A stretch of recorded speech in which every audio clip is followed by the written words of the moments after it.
The New Year's Day fly-in for 2014 is in the books, and everything went very well. We had temperatures around 50 degrees and a light wind all day, and that let a lot of pilots show up for the event. I think we had just about every kind of aircraft you can imagine on hand, and everyone seemed to have a good time.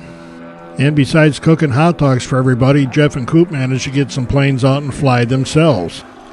Dennis Shaver and his giant scale plane draw a lot of attention whenever they're at the field, and today wasn't going to be any different. The worst thing about watching Dennis fly this thing is that he makes it look so easy. But he gives the rest of us something to aspire to.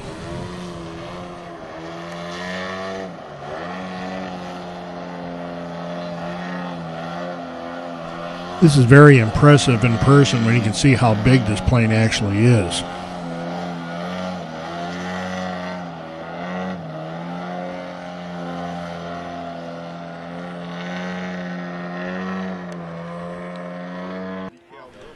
A lot of people brought out more than one airplane, and it seemed like all of them got in the air at some point during the day.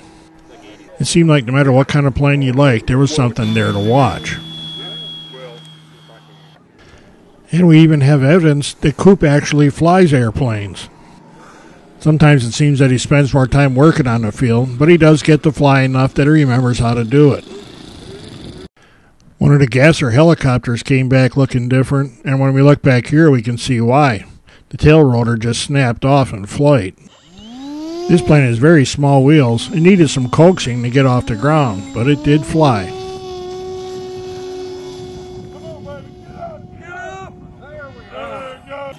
That really is the elevator in the back of this plane, not an air brake.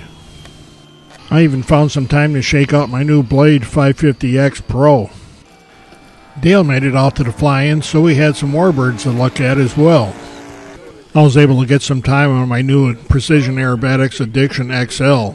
I haven't had a lot of time to fly this plane. We're still getting it sorted out, but it's handling pretty well. Earlier in the day, before the camera was on, one of these inverted passes got a little lower than I planned on, and I actually landed this thing upside down, but there was no damage other than a busted prop. This electric-powered Extra 300 had never been flown before today, and I'm happy to say that it made a successful maiden flight.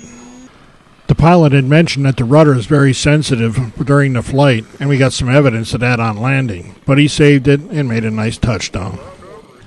If this unofficial New Year's Day flying is any indication, we might have to turn this into an annual event.